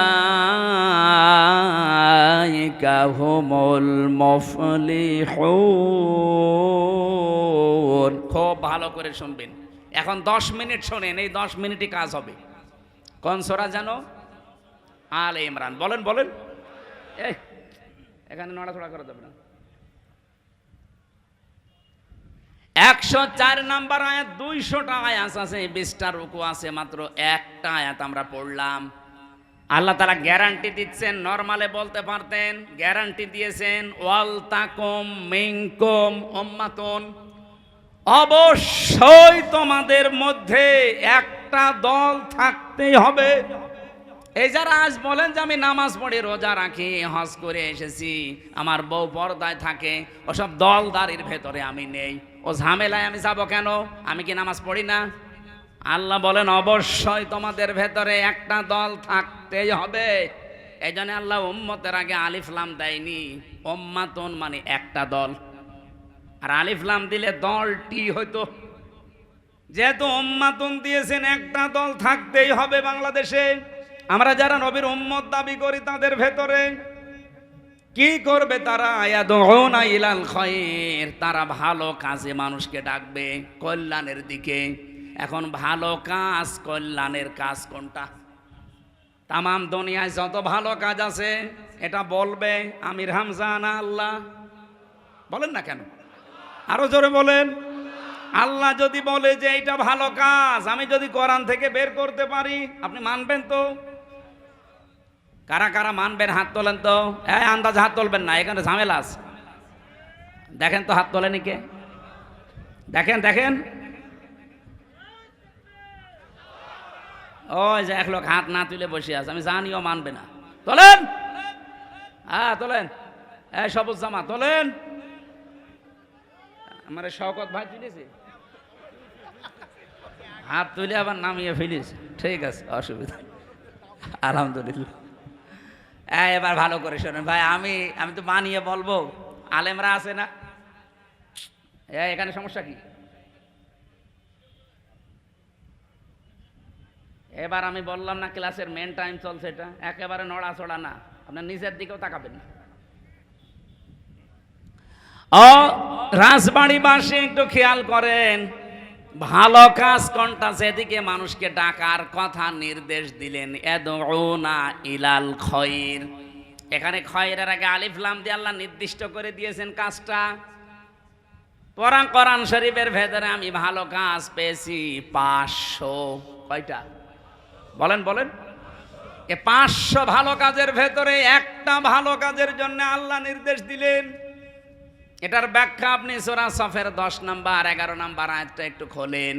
ইয়া আইয়ুহাল্লাযীনা আমানু হাল আদুল্লুকুম আলা তিজারাতিন তুনজিকুম মিন আযাবিন আলীম। ওহে যারা ঈমানের দাবি করো, আমি কি এমন একটা ব্যবসার দিকে তোমাদের ইঙ্গিত দেব, দালালাত করব, বলে দেব, সন্ধান দেব, যে ব্যবসাটা করলে জাহান্নামের আগুনে যাওয়া লাগবে না, কঠিন যন্ত্রণাদায়ক আযাব থেকে তোমরা বেঁচে থাকতে পারবে। কি সেই ব্যবসা? মূলধন হিসাবে কয়েকটা জিনিস আমি ঘোষণা দিলাম। ব্যবসা করতে যেমন মূলধন লাগে, নাই তো ব্যবসা করা যায় না। আল্লাহ পাক বলেন যে জাহান্নামের আগুন থেকে বাঁচতে হলে ব্যবসা করা লাগে। এই ব্যবসার মূলধন 3টা। তো তুমিনুনা বিল্লাহি ওয়া রাসূলিহি ওয়া তুজাহিদুনা ফি সাবিলিল্লাহ বিআমওয়ালিকুম ওয়া আনফুসিকুম যালিকুম খায়রুল লাকুম ইন কুনতুম তা'লামুন। আল্লাহর প্রতি যারা বিশ্বাস করেছে, রসুলের ওপরও বিশ্বাস করো। আর এই 2টা দাবিকে সামনে রেখে জান আর মাল দিয়ে আল্লাহর এই জমিনে তার বিধান বাস্তবায়নের জন্য সর্বাত্মক প্রচেষ্টা চালাও। আল্লাহ এবার দিয়েছেন যালিকুম খায়রুল লাকুম। এবার আর খয়রের আগে আলিফ লাম নেই। ভালো কাজে একটা, ওই যে উম্মাতুন মানে যেমন একটা দল, এই খয়রুন মানে একটা ভালো কাজ, এইটাই ভালো কাজ। তাহলে ভালো কাজ কোনটা আপনি বুঝেছেন। জান আর মাল যতদিন আপনার সাথে আছে, এটা সর্বাত্মকভাবে জমিনে আল্লাহর দিন কায়েমের জন্য আপনি একেবারে প্রচেষ্টা চালিয়ে যাবেন। কোন দিন পর্যন্ত? ওয়াবুদ রাব্বাকা হাত্তা ইয়াতিয়াকাল ইয়াকিন। যতদিন পর্যন্ত আপনার কাছে ইয়াকিন না আসে, মানে মরণ না আসে। তাহলে জীবনের শেষ দিন পর্যন্ত এই টার্গেটটা আপনি চালাবেন যে আল্লাহর এই জমিনে আমি আল্লাহর সিদ্ধান্ত বিধান কায়েম করবই। এইটা ভালো কাজ আমি বানালাম। এটা বলেন বলেন, এই ভালো কাজের কথা ব্যাখ্যা করতে গেলে আপনার কাছে আমি খারাপ হয়ে যাই। আমার মনে হয় নবীজি যদি এখন এই ভালো কাজের ব্যাখ্যা দিত, এ রাজবাড়িতে বহু শয়তান এমন আছে নবীকেও গালি দিত। এই কথা বলেন না কেন? আমি কি বানিয়ে ব্যাখ্যা বলবো আপনার সামনে? 1500 বছর আগে এইভাবেই ব্যাখ্যা করা ছিল নবীর পক্ষ থেকে। যুগে যুগে সাহাবায়ে কেরাম যারা তাফসীর কারক তারা এইভাবেই লিখেছেন যে যালিকুম খায়রুল লাকুম, এইটাই ভালো কাজ। আমি আপনি না বুঝলে কি হবে? সাহাবীরা এই আয়াতের ব্যাখ্যা বুঝেছিল কি? হযরতে মুআয আর মুহাব্বিসের দিকে তাকান, তারা মাত্র 11 বছর আর 13 বছরের ছেলে। তারা এটা যে ভালো কাজ, আল্লাহর জমিনে জিহাদ করা, দিন কায়েমের জন্য সর্বাত্মক চেষ্টা করা, এটা যে ভালো কাজ, বয়স হয়নি, মাপে যায় না, তারপরও তারা চেষ্টা চালিয়েছে। আর আমাদের বয়স হয়ে গেছে, মাপ হয়ে গেছে, পরিবেশ তৈরি হচ্ছে, এরপরও বলছে না, ও ঝামেলায় আমি নেই। ঝামেলা মনে করেন আপনি? এইটাই ভালো কাজ। এই ভালো কাজ এই জাতি যতদিন না বুঝবে ততদিন কপালে কাঙ্ক্ষিত শান্তি আসবে না। কারণ আমান হাকামা বিহি আদালা, যারা কোরআন দিয়ে বিচার ফায়সালা করে, তারা ন্যায় বিচার করে। যেহেতু এই 54 বছরে আমরা কোরআনের বিচার দেখি নাই, দেখেছেন? আরো জোরে বলেন না। কোরআনের বিচার যদি দেখতে পেতেন, আমি একটা হাদিস পড়ছিলাম, মান রা মিনকুম মুনকারান ফালিয়ুগাজ্জিরহু, না, মান ক্বরাআল কুরআনা ফাস্তাযহারাহু ফাহাল্লা হালালাহু ওয়া হাররামা হারামাহু আদখালাহুল্লাহুল জান্নাহ। নবীজি বলেন, যে ব্যক্তি কোরআন পড়ে আর কোরআনকে এজহার করার জন্য চেষ্টা করে। এজহার মানে, অনেকেই বলে যে এজহার মানে স্পষ্ট করা। কে বলেছে আপনাকে? আধুনিক ব্যাখ্যা এজহার মানে বিজয় করা, এজহার মানে দাঁড় করানো, প্রতিষ্ঠা করা, কায়েম করা। 33টা অর্থ বের হয় এই শব্দ থেকে। আমরা যদি কোরআন পড়ি, রাসূল যারা আল্লাহর নবীকে যারা গালি দেয়, এদের তাওবাও কবুল হয় না, সুতরাং ও তো জাহান্নামে যাবে, ওরে দুনিয়া থেকে আগে কতল করেন। এই আইন নিয়ে যখন তিনি সাপ্লাই গিয়েছে তখন নামই পাল্টিয়ে দিয়েছে, নাম পাল্টিয়ে কি দিয়েছে। আমরা এটা চাই না, এর বাইরে যদি কেউ কিছু চান তার পক্ষে আমার কথা নেই। আমরা চাই আমি কোরআন শুদ্ধ করে পড়বো, বসবো, মানবো এবং মানুষ যেন মানে ওই পরিবেশ তৈরি করে দেব। কোরআনের পরিবেশ যদি তৈরি হয়, হালালকে হালাল জানা মানা সহজ হবে, হারামকে হারাম জানা ছেড়ে দেওয়া সহজ হবে। হাদিসের শেষ কথা ছিল কি, আদখালাহুল্লাহুল জান্নাহ, আল্লাহ যেন তাকে জান্নাতে দিয়েছে না দেবে, না দেবে না। আদখালা মাঝে সিগা, এটা পাস্ট অতীতের শব্দ। নবীজি বলতে চেয়েছেন সত্যি যদি কোরআন বিষয় হয়ে যায় আর হালালকে হালাল জেনে যদি আঁকড়িয়ে ধরতে পারো, হারামকে হারাম জেনে যদি ছেড়ে দিতে পারো, আমি নবী গ্যারান্টি দিলাম সমাজটা, দেশটা এমন হবে যেন মনে হয় জান্নাতে আসো। তে আমরা সেটা চাই না। এইটা চাইতে গেলে আপনার কাছে রাজনীতি মনে হয়, আপনার কাছে ধর্ম ব্যবসা মনে হয়। আমার যদি ধর্ম ব্যবসা হয় তা আপনারটা কি? আপনি তো বাটপার। বলেন, আল্লাহ বলছেন অবশ্যই একটা দল থাকতেই হবে যারা এই কল্যাণের দিকে ডাকবে। এটাই আসল কল্যাণ। এই কল্যাণটা আমরা আজও এই দেশে পাইনি, পেয়েছি। এই কল্যাণটাকে ফেরেশতারা করে দিয়ে যাবে, আমাদের কিছু করা লাগবে না। এ কল্যাণ যদি আসে, এই দলের আরো কয়েকটা কাজ আমার আল্লাহ দিয়েছে। ইয়ামুরুনা বিল মারুফি ওয়া ইয়ানহাউনা আনিল মুনকার। রব্বুল আলামিন বলেন তারা ভালো কাজে আদেশ দেবে। শব্দের দিকে খেয়াল করেন, বাংলাদেশে ভালো কাজের আদেশ আছে না অনুরোধ আছে? অনুরোধ। এদেশে ভালো কাজের আদেশ নেই, অনুরোধ আছে। কারণ আদেশ দিতে হলে চেয়ারে থাকা লাগে। আপনি কোন চেয়ারে আছে বলেন? আপনি যে আদেশ দেবেন আপনার পেছনে কোনো ব্যাকআপ আছে? কিছুদিন আগে আমি যে জেলখানায় গেলাম 3 বছর আগে 20 সালে, ওই সময় আমার গ্রামে একজন জেনা করেছিল। নারী পুরুষ দুইজনে বিবাহিত, ধরা পড়ে গেছে, সাক্ষী প্রমাণও আছে। আমার কাছে গ্রামের লোকজন বসে, হুজুর ফতোয়া দেন, কি করব? ফতোয়া দিলাম যে কোরআনে বর্ণিত বিবাহিত হয়ে গেলে তাদের পাথর মেরে মেরে ফেলা লাগবে, সঙ্গে স্যার বলে যারে। আর যদি অবিবাহিত হয় তাহলে 80টা বেত মারা লাগবে। এটা আমি বানালাম।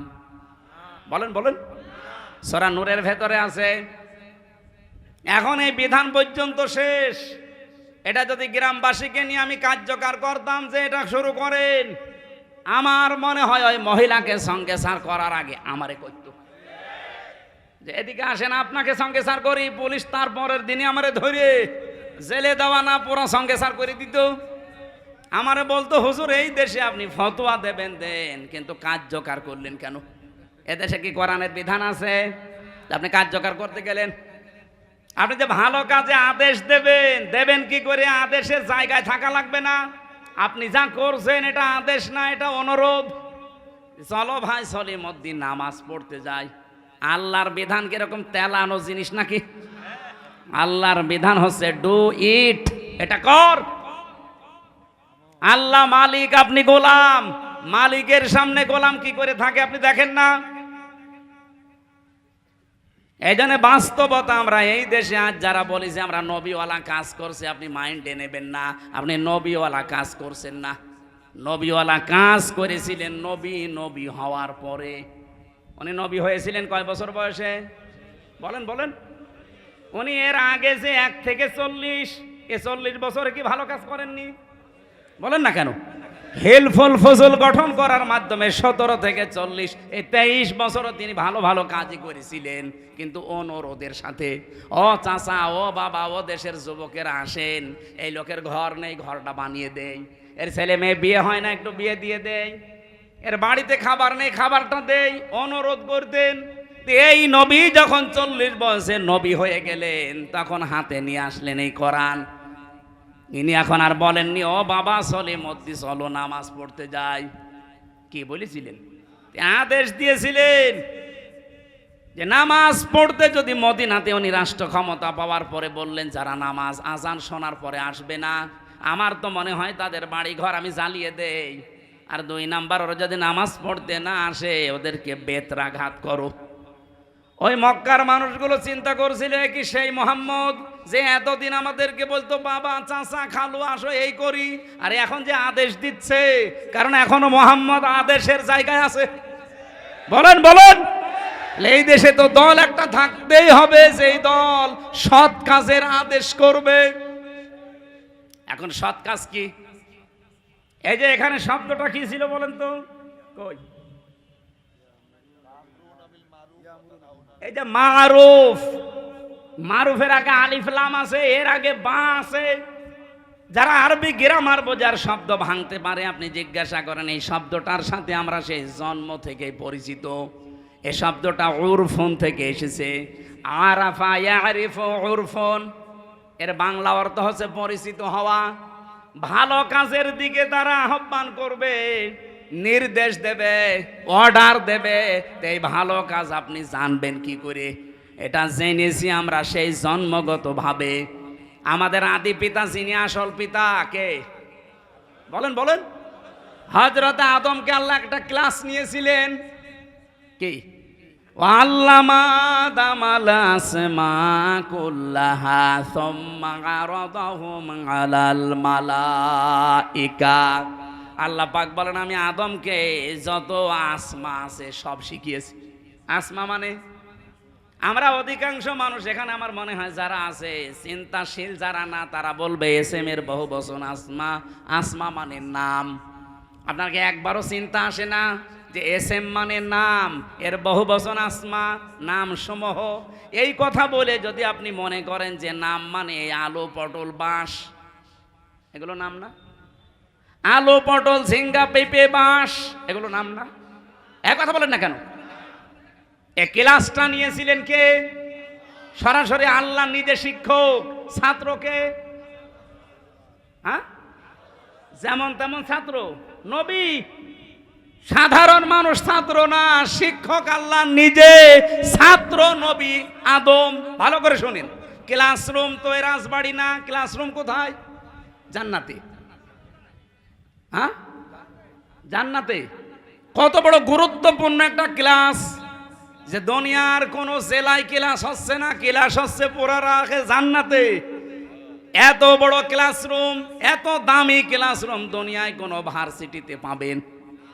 আপনি দেখবেন যে বিশ্ববিদ্যালয় যত উন্নত তার ক্লাসরুম গবেষণাগার তত উন্নত। আমি বাইরের দেশগুলোতে যখনই গেছি, আমি আগে বিশ্ববিদ্যালয়ে যাই। যে বিশ্ববিদ্যালয়ে গিয়েছি যে মালয়েশিয়া, সিঙ্গাপুর, থাইল্যান্ড, এমনকি সৌদি আরবে, বাহরাইনে, আমি আগে যে ভার্সিটি দেখি যে এদের মান কি, 1000 বিশ্ববিদ্যালয়ের তালিকার ভেতরে বাংলাদেশের একটা বিশ্ববিদ্যালয় নেই। আপনি বলেন 1000-এর ভেতরে বাংলাদেশের একটা ভার্সিটিও নেই, তাহলে কি তাদের লেখাপড়ার ওজন আর তাদের গবেষণার স্তর কোন জায়গায়? তারা গবেষণা করে অ্যাটম বোম বানায়, আর আমরা গবেষণা করে ঝগড়া বাঁধাই। এই যে পানি খাওয়া লাগবে একটা গ্লাসে, কোনোদিন চিন্তা ভাবনা করে একটা গ্লাস বানাতে পেরেছে? আপনি কি বানান? আপনি জিকির বানান তো জিকির কোরআন হাদিসে নেই। হো হো জিকির আপনি বানিয়েছেন। আপনি গবেষণা করে একটা সই বানান, এই সই দিয়ে কাপড় চোপড় সেলাই করে একটু লজ্জাস্থান ঢাকা যাবে। এক কথা বলেন না কেন? কি বানিয়েছেন আপনি বলেন? বাইরের দেশগুলোতে গেলে আমার এই প্রশ্ন করে যে আপনি কি বানিয়েছেন আপনার দেশে, বলেন সেটা। আমি বলি যে আমার দেশে আনা বানিয়েছে শুধু হাঁটুটু, একজনের পা চেপে ধরা, ওপরে উঠতে যায় পা চেপে ধরা। আর বানিয়েছি চোরের খনি। মালয়েশিয়া আন্তর্জাতিক বিশ্ববিদ্যালয়ে ঘুরছিলাম ভেতর দিয়ে, হঠাৎ দেখি একটা মোবাইল পড়ে আছে, ওখানে 120টা দেশের ছেলে মেয়েরা আছে। থাইল্যান্ডের একটা ছেলে ইংরেজিতে আমারে বলছে, ওস্তাদ বলে ডাকে, যে ওস্তাদ এই যে মোবাইলটা পড়ে আছে, এখানে যদি বাংলাদেশের আর ভারতের কোনো ছেলে মেয়ে না যায় তো কিয়ামত পর্যন্ত এই মোবাইল এখানে পড়ে থাকবে, কিন্তু ভারতের আর বাংলাদেশের যদি কেউ এর পাশ দিয়ে যায় গায়েব হয়ে যাবে। তা আপনি কি বানাচ্ছে? আপনি চোর বানাচ্ছেন। 2004 সালের পর থেকে মালয়েশিয়া দাঁড়িয়ে গেছে, সিঙ্গাপুর দাঁড়িয়ে গেছে, আর 54 বছরে আমরা দাঁড়াতে পারি নাই। কারণ এত চোর থাকলে আপনি দাঁড়াবেন কি করে? বঙ্গবন্ধু বলেছিল আমার কম্বল চুরি হয়ে গেছে। না ভাই, হচ্ছে না। ওদের দেশে শুধু পাহাড়, সাগর আর বালি, মরুভূমি, পাথর, তাছাড়া কিচ্ছু নেই মালয়েশিয়া। অথচ তারা আজ দাঁড়িয়ে গেছে। কি পরিষ্কার পরিচ্ছন্ন সিঙ্গাপুর। এ রাজবাড়ী জেলায় মাথা ও মাথা কয় কিলো হবে ভাই? 60 কিলো হবে না? 60-70 কিলো হবে এই মাথা ও মাথা। একটা জেলা, বাংলাদেশে এরকম জেলা আছে 64টা, তাও রাজবাড়ী মনে হয় ছোট জেলার ভেতর একটা। আর সিঙ্গাপুরে এই মাথা ও মাথা মাত্র 42 কিলোমিটার। ও বাংলাদেশের একটা জেলার পরিমাণও জায়গা নেই। অথচ বিশ্বে 257টা দেশের ভেতরে সিঙ্গাপুর এখন 10 নম্বরে আছে। কোথা থেকে কোথায় চলে গেছে। অথচ 24 বছর আগে, মাত্র 2004 সালে, 21 বছর আগে, 21 বছর আগে ওই মানুষগুলো মাছ ধরে খেত। জুলা বলে না, জুলা, ওই যে কি মাছ ধরে খায়, কি বলে, জেলে। জেলে ছিল, কারণ চারিদিকে সাগর আর এটা একটা দ্বীপের মতো। এই জেলেরা আজ কোথায় পৌঁছিয়েছে, টাকার মান কত। আর আমার এই চোরের কারণে আমরা এই জন্যে মারুফ শব্দের ব্যাখ্যা বলছি ভাই। আদম নবী নিজে ক্লাস করছেন ছাত্র হয়ে। শিক্ষক এই সিরাজ ভাই না, শিক্ষক আব্দুল হাই না, শিক্ষক আমির হামজা না, শিক্ষক কে? আর জায়গাটাও রাজবাড়ী মালিয়াকান্দি না। জায়গা কোথায়? আপনার কি একবারও মনে এসেছে যে এত বড় একটা গুরুত্বপূর্ণ ক্লাসে, যেখানে আল্লাহ শিক্ষক, নবী একজন ছাত্র, জায়গা ক্লাসরুম জান্নাত। মালয়েশিয়া বিশ্ববিদ্যালয়ে, আমেরিকার বিশ্ববিদ্যালয়ে যদি এরকম উন্নত জায়গায় ক্লাস নেওয়া হয়, তা আল্লাহ জান্নাতে কি ক্লাস নিতে পারেন? আমাদেরকে সারা জীবন বলেছে যে আল্লাহ নাম শিখিয়ে দিয়েছে, আর আমরা বলি হ্যাঁ নাম মানে এই বেগুন, পটল, আলু, ঝাল, পেঁয়াজ, বাঁশ, এই জন্য বাঁশ দেয়। এসব জিনিস শেখানোর দরকার হয় না। ওখানে শিখিয়েছিলেন সমস্ত ন্যায় এবং অন্যায়ের যত মানদণ্ড আছে, সব মানদণ্ড এক ক্লাসে আল্লাহ শিখিয়েছিলেন। এই জন্য আদম নবীর সন্তান হিসাবে আমরা লেখাপড়া যদি কেউ নাও করি, তাও কোনটা ন্যায় কোনটা অন্যায় এটা আমরা অটোমেটিক জানি, কারণ এই ক্লাস করেছি আমরা আদম নবীর সাথে জান্নাতে। আদম নবীর সাথে জান্নাতে মানে ওয়াইজ আখাযা রাব্বুকা মিন বানি আদামা মিন যুহুরিহিম যুররিয়াতাহুম। স্মরণ করো ওই সময়ের কথা যখন আদম নবীর পৃষ্ঠদেশ থেকে তার সন্তানদেরকে আল্লাহ বের করেছিলেন। সেই সন্তানদের ভেতরে আমরা নেই? আরো জোরে বলেন। বাবা হিসাবে উনি ক্লাস করেছিলেন। সন্তান আমরা সবাই তার পিঠের ভেতরে ছিলাম। এই যে যুহুরিহিম, তার পিঠের ভেতরে আমরা ছিলাম। এই জন্য ওই ক্লাসে যত ভালো ভালো কাজ, যত মন্দ কাজ, সবাই এক ক্লাসে আল্লাহ আমাদেরকে শিখিয়ে দিয়েছেন। এই জন্য দেখবেন দুনিয়ায় আসার পরে কেউ যদি লেখাপড়া নাও করে, জ্ঞান অর্জন নাও করে, তাও কিন্তু জানে যে এটা ভালো, এটা মন্দ, এটা তাকে জানিয়েছে কে? ও কোন দিন জেনেছে? ওই ক্লাসে। কোন দিন বলেন বলেন? ওই জান্নাতের ওই ক্লাসে আপনারা জেনে এসেছি। আল্লাহ সেই কথাটাই বলছেন, ওয়া'মুরুনা বিল মারুফ, তারা ভালো কাজে আদেশ দেবে। আর ভালো কাজে কতগুলো ভালো কাজের ভেতরে 1 নাম্বার ভালো কাজটা আমি কিন্তু বলেছি না, বলি নাই? সুতরাং এই ভালো ভালো কাজ আপনাকে একটা একটা করে কোরআন থেকে বের করে আদেশ দেওয়া লাগবে। কোরআনে কারিমে আল্লাহ সূরা হজ ভালো কাজের তালিকা দিচ্ছেন। আল্লাযীনা ইম্মাক্কান্নাহুম ফিল আরদি আকামুস সালাতা ওয়া আতাবুজ যাকাত। আমি যদি ইমানদারকে রাষ্ট্রীয় ক্ষমতা দেই, তারা প্রথমে নামাজের বিল আনবে, 2 নম্বরে যাকাত ভিত্তিক অর্থনীতি কায়েম করবে। এই ভালো কাজগুলো সমাজে জারি নেই, আর আমরা আন্দাজে বগল বাজাচ্ছিলাম যে বিশাল ভালো কাজে আছি। কি কাজে আছেন আপনি? আজ 54 বছর হয়ে গেল এদেশে নামাজ কায়েম হয়নি, যাকাত ভিত্তিক অর্থনীতি আমরা দেখতে পাইনি। অথচ সুদ ভিত্তিক অর্থনীতি দেখেছি এবং চলছেও। এই কথা বলেন না কেন? সুদের সর্বনিম্ন গুনাহ হচ্ছে মায়ের সাথে জিনা করা, আর বড় গুনাহ হচ্ছে আল্লাহ এবং রসুলের সাথে যুদ্ধ করা। এত বড় কঠিন কাজ এই দেশে চলছে, আর আমরা বলছি দুনিয়ার কোনো ঝামেলায় আমি নেই, আমি আছি লা ইলাহা ইল্লাল্লাহ, কাউকে কিছু বলবো না। আপনারা জিকির নেওয়ার জন্য আল্লাহ বসে আছে না? ভালো কাজ যেগুলো জেনে এসেছেন ওই ক্লাস থেকে, ওই ক্লাসের ভালো কাজ আপনিও জানেন, আমিও জানি। আপনি প্রকাশ করছেন না, আমি প্রকাশ করে দিচ্ছি। মা বাবার সাথে ভালো আচরণ করাই ভালো কাজ না? এক কথা বলেন না কেন? দুঃখী মানুষের পাশে যাওয়া ভালো কাজ না? সবচাইতে ভালো কাজ পৃথিবীতে 7টা, এদিকে তাকান। এই পৃথিবীতে সবচাইতে বড় ভালো ভালো কাজ আমার আল্লাহ কোরআনে দিয়েছেন 7টা। নাকি শেষ করে দেব? এটা সূরা বালাদের ভেতরে পাবেন। আল্লাহ বলেন এই ভালো কাজে মানুষ যেতে চায় না। এদিকে তাকান। ফালাকতা হামাল আকাবাতা ওয়া মা দরাকা মাল আকাবা। না, সে তো গিরিপথ পার করতে রাজি না। আপনি জানেন গিরিপথ কি? আকাবা কি জানেন? ফাক্কু রাকাবা, এটা হচ্ছে দাস মুক্ত করুন। কিসের দাস? মানুষ মানুষের গোলামি করবে, দাসত্ব করবে না, এটা হতে দেওয়া যায় না। মানুষের গোলামি থেকে, দাসত্ব থেকে যারা মুক্ত করতে চায়, এইটাই ভালো কাজ। বাংলাদেশে কে এই কাজ করে আপনি দেখেন না? আমরা চাই এই দেশে আল্লাহর জমিনে আল্লাহর আইন চলবে, আল্লাহর বানানো মানুষ আল্লাহর সিদ্ধান্তে চলবে। মানুষের তৈরি করা দাসত্ব আইন করবে কোন কারণে? মানুষের গোলামি করবে কোন কারণে? আজ এই দেশে যারা মানুষের তৈরি করা আইন থেকে আল্লাহর গোলামির দিকে ডাকতে চায়, তারা ভালো কাজে আছে। এটা আমি বানালাম? বলেন।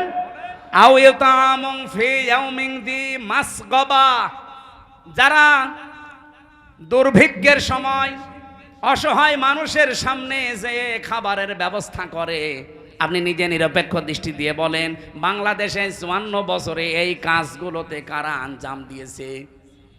মানুষের যে সমস্ত দুঃখ দুর্দশা, কোন সময় আইলা, সিডর, নার্গিস, কত রকমের বিভিন্ন প্রাকৃতিক দুর্যোগ আসে।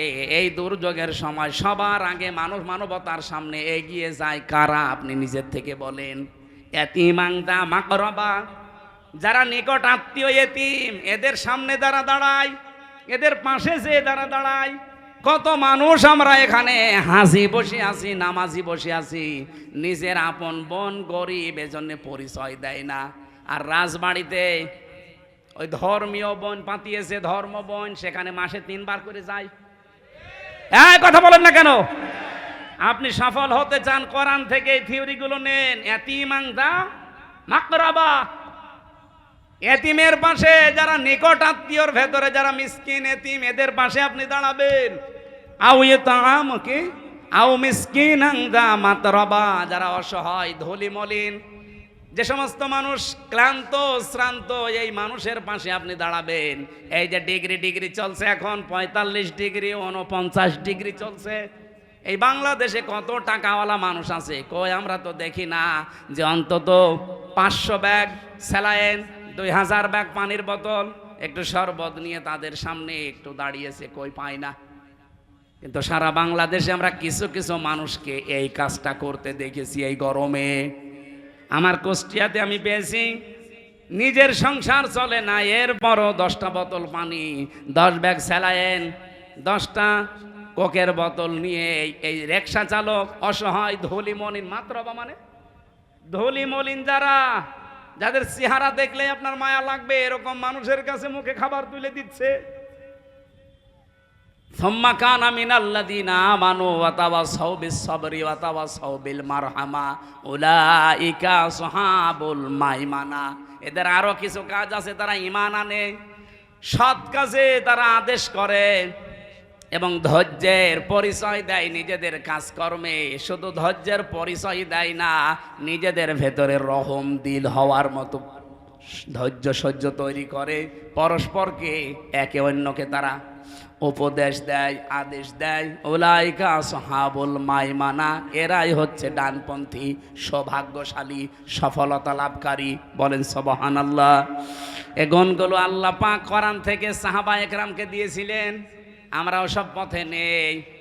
আপনি এই মারুফের সাথে পরিচিত, আবার বলছি নিচে আছেন কিন্তু মারুফ আপনি করেন না। যারা মারুফ এই 7টা কাজ করে, ওয়ানহাউনা আনিল মুনকার, আর অন্যায় কাজে যারা বাধা দেয়। অন্যায় কাজে নিষেধ করার কথা না, বাধা দেওয়ার কথা আছে। নিষেধ করার বাধা দেওয়া এক। বলেন বলেন। নাহা শব্দের শাব্দিক অর্থ ব্যারিকেড দেওয়া। এই যে রাজবাড়ির যে নদী স্রোত চলছে, আব্দুল হাই আর আমি যদি যে বলি এই নদী পানি বন্ধ হয়ে যা, হবে?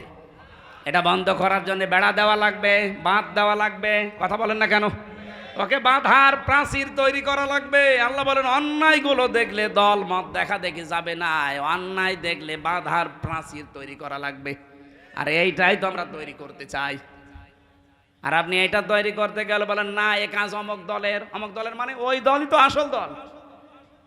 ওয়ানহাউনা আনিল মুনকার যারা করে, অন্যায় কাজ দেখলে সীসা গলা প্রাচীরের মতো যারা বাধা দেয়, আল্লাহ বলেন ইন্নাল্লাহা ইউহিব্বুল্লাযীনা ইউকাতিলুনা ফি সাবিলিহি সাফফান কাআন্নাহুম বুনিয়ানুম মারসুস। অবশ্যই আমি আল্লাহ ভালোবাসি যারা সীসা গলা প্রাচীরের মতো ঐক্যবদ্ধ হয়ে আল্লাহর দ্বীন সশস্ত্রভাবে কায়েম করার জন্য ঐক্যবদ্ধ থাকে। দেখেন না পাকিস্তান শুধু বুনিয়ানুম মারসুস নাম দিয়ে অপারেশন চালিয়েছে। এই মালায়নের বাচ্চা যারা আছে মদ খাওয়া জাতি, তারা ভয়ে সব পালিয়েছে। ওরা শুধু নামটা কোরআন থেকে নিয়েছিল, বুনিয়ানুম মারসুস, সীসা গলা প্রাচীর। আজ বাংলাদেশে আমার মনে হয় 18 কোটি মানুষ এখন সব ভুলে এই সীসা গলা প্রাচীরের মতো হওয়া লাগবে।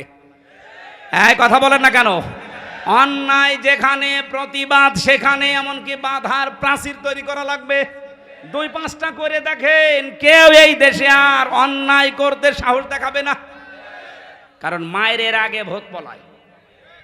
উলাইকা হুমুল মুফলিহুন, আল্লাহ বলেন এরাই সফল কাম। এরাই। এগুলো বলার পর আল্লাহ শেষ করে দিতে পারতেন। ওয়ালা তাকুনু কাল্লাযীনা তাফাররাকু, তোমরা তাদের মতো হইও না। আখতালাফু মিন বাদি মা জাহুমুল বাজ্জিনাত, যারা ইখতিলাফ করে, মতবিরোধ করে, দল বিদলে বিভক্ত হয়ে থাকে শুধু আল্লাহর বিধান আসার পরেও। আউলাইকা লাহুম আযাবুন আযীম, তাদের জন্য যন্ত্রণাদায়ক শাস্তি আল্লাহ রেডি করে রেখেছে। বলেন নাউযুবিল্লাহ। এজন্য আমাদের সময় এখন এসে গেছে ভাই, তো বেশি দিন থাকার জায়গা না। 2 দিন পরে হোক 2 দিন আগে হোক আপনাকে যাওয়াই লাগবে। হাতে পায়ে ধরে বলছি কিয়ামতের দিন আপনি আমাকে দায়ী করতে পারবেন না। আমি মারুফ এবং মুনকারের ব্যাখ্যা যেগুলো জেনেছি তাফসির থেকে ওইগুলোই বলেছি উদাহরণ দিয়ে দিয়ে। এখন আপনার বিবেকের উপরে ছেড়ে দিলাম। এই দলটা বাংলাদেশে আছে, মাস্ট বি আছে, যারা কল্যাণের দিকে মানুষকে ডাকে। কল্যাণ মানে আল্লাহর দিন কায়েম করা, এটাই আসল কল্যাণ। এবং যারা ভালো ভালো কাজে মানুষদেরকে আদেশ দেয়, আর যারা অন্যায় কাজ দেখলে প্রতিবাদ করে, নিষেধ করে। আমি আবার বলছি ভাই, ভালো কাজে আদেশ দেওয়ার জন্যে চেয়ার লাগবে, ক্ষমতা লাগবে, তাছাড়া জীবনও পারবেন না। হ্যাঁ পারবেন অনুরোধ করতে। আল্লাহর কোনো আদেশ কি অনুরোধ? বলেন বলেন। আশা করছি আপনি বুঝতে পেরেছেন। এখন আর দল বিদলে বিভক্ত না হয়ে, সময় যখন একটা আল্লাহ তৈরি করে দিয়েছে, এবার যদি হাতছাড়া করে ফেলেন 100 বছরের সময় আল্লাহ আর দেবে না। মা বোন যারা এসেছেন আপনাদেরকে খাদিজাতুল কুবরার জীবনী অনুসরণ করার আহ্বান জানাচ্ছি। যেহেতু রাত অনেক বেশি হয়ে গেছে, আমি আজকে আর বলছি না। এরপরে একটা মাহফিল আছে পাংশায়, আর 3 দিন পরে 20 তারিখে রাত 9টা থেকে 11টা পর্যন্ত ওখানে আমি কোরবানির গুরুত্বপূর্ণ বিষয়গুলো তুলে ধরবো। আমার লিখিত জেলখানায় বই ছিল, এই বইটা নারীদের জন্য, পুরুষদের জন্য, যদি পারেন নিয়েছে। 26শে সেপ্টেম্বর একটা মাহফিল আছে বালিয়াকান্দি। কথা বলবো ইনশাআল্লাহ আগামীতে। এই আয়াতগুলো মেনে চলার তৌফিক কামনা করে শেষ করলাম। আমিন, আল্লাহুম্মা আমিন। লা ইলাহা ইল্লা আনতা সুবহানাকা ইন্নী কুনতু মিনাজ জালিমিন। রব্বিরহামহুমা কামা রব্বায়ানি সাগীরা। আল্লাহ তাআলা তেঁতুলিয়া বাজারের দিকে তাকাও, এ মাদ্রাসা ময়দানের দিকে তাকাও। হাজার হাজার মানুষ আমরা কোরআনের কিছু আসল কথা শুনেছি। যেভাবে তুমি যেই ফোর্সে দিয়েছো ওই ফোর্সে বলার চেষ্টা করেছি। এগুলো আমাদের জীবনে মেনে চলার তৌফিক দাও। কোরআন যদি কাউকে হেদায়েত দিতে না পারে, পথ দেখাতে না পারে, তোমার নবী জানিয়েছে সে যেন বিশ্বাস করে তার কপালে আর জান্নাত নেই। আমাদেরকে এরকম দুর্ভাগা আবু সেহেল বানিয়ে দিও না, আমাদেরকে তুমি অমরের মতো কপাল দাও। এই আয়োজনে যারা আনসাম দিল, এই স্বেচ্ছাসেবক দল ছাড়া যারা কাজ করছে, যত মানুষ এই মাহফিলের জন্য শ্রম দিয়েছে, আল্লাহ তুমি এদেরকে দেখো, চেনো, এদেরকে মাফ করে দাও। সম্মানিত সভাপতি মাওলানা আব্দুল হাজ জদ্দার, সম্মানিত পরিচালক মিরাজ ভাই সহ এ মাদ্রাসার সোফার সহ যত মানুষ এখানে এসেছে, প্রধান অতিথি, বিশেষ অতিথি যত, আল্লাহ ওমরের মতো এদেরকে হেদায়েত দান করো। মা বোনদেরকে তুমি খাদিজাতুল কুবরার মতো বানাও, তারা অনেক অসুস্থ থাকে, মেহেরবানি করে শেফায়ে কামেলা আজলা দান করো। বহু পরিবারে শান্তি নেই, আল্লাহ মেহেরবানি করে শান্তি দাও। কত মানুষ, আমি নিজে সহ যারা অসুস্থ, তাদেরকে তুমি আমাদেরকে শেফায়ে কামেলা দাও। আমার বন্ধু মাওলানা আবু তালিব সহ যত আলেম ওলামা এখানে বসে আছে, আজকের বিশেষ মেহমান মাওলানা সিরাজুল ইসলাম সহ প্রত্যেকটি আলেমকে আলেম হিসাবে মেনে নাও। আল্লাহ তাআলা একটা দল থাকতেই হবে, তোমার ঘোষণা, যারা ভালোর দিকে, কল্যাণের দিকে মানুষকে ডাকবে। এই কল্যাণ মানে দিন কায়েমের দিকে ডাকবে, ভালো কাজে আদেশ করবে, অন্যায় কাজে বাধা দেবে, এরা সফল কাম। এই দলে সম্পৃক্ত হওয়ার তৌফিক আমাদেরকে তুমি ভিক্ষা দাও। এলাকায় মাটির নিচে যারাই ঘুমিয়ে আছে এদেরকে ক্ষমা করো। অন্য ধর্মের যারা আছে আল্লাহ তুমি তাদেরকে সম্মতি দাও। পৃথিবীর একমাত্র ধর্ম, শান্তির ধর্ম ইসলামের ছায়া তাদেরকেও দান করো আল্লাহ। বারাকাল্লাহু লানা ওয়া লাকুম ফিল কোরআনিল আযীম। কখন কার কাছে আজরাইল এসে যায় জানি না, জীবনের শেষ কথা যেন এটা বলতে পারি, লা ইলাহা ইল্লাল্লাহু মুহাম্মাদুর রাসূলুল্লাহ। আসসালামু আলাইকুম।